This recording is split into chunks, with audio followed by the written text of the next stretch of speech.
ஒரு நாடு விட்டு நாடு வந்து தான் நான் பெடிக்கு பண்ண வந்தேன்னு சொன்னால் நீங்கள் நம்புவீங்களா? நம்பிடாதீங்க. ஏன்னா அது உண்மை கிடையாது. ஸோ ஹாய் ஆல், அஸ்ஸலாமு அலைக்கும். பெடிக்கினா என்ன அப்படின்னு யோசிக்காதீங்க. பெடிக்யூர் அண்ட் மெனிக்யூர் தான். ஸோ அதை வந்து அப்படி தான் பேசிப்போம். அதனால நான் அப்படி சொன்னேன். ஸோ தாய்லாந்து போயிருந்தோம் ரீசெண்டாக ஒரு ஒர்க் ட்ரிப்பாக. அங்கே வந்து பெடிக்கோ மெனிக்கோ சர்ச் பண்ணி பார்த்தப்போ கொஞ்சம் சீப்பஸ்ட்டாக இருந்துச்சு கேரில் பண்ணுறதை விட. சரி ஓகே அப்படின்ட்டு அப்பாயின்மெண்ட் புக் பண்ணிவிட்டு நெக்ஸ்ட் டே மார்னிங் நான் போயிருந்தேன். நல்ல ஒரு கஸ்டமர் சர்வீஸ் பண்ணியிருந்தாங்க. அதுக்கப்புறம் வந்து ப்ரைஸுமே வந்து எனக்கு ஒரு 15% ஆஃபர் பண்ணியிருந்தாங்க.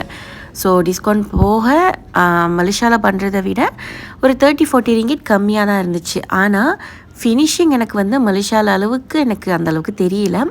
மேபி நான் போயிருந்த மெனிக்யூர் பிளேஸ் அந்த மாதிரி இருந்திருக்கலாம் ஷாப். பட் ஆனால் வந்து கஸ்டமர் சர்வீஸ் ரொம்ப நல்லா இருந்துச்சு. ஸோ நெக்ஸ்ட் மினி வ்ளாகில் பார்க்கலாம். மறக்காமல் சப்ஸ்கிரைப் அண்ட் ஃபாலோ பண்ணிக்கோங்க.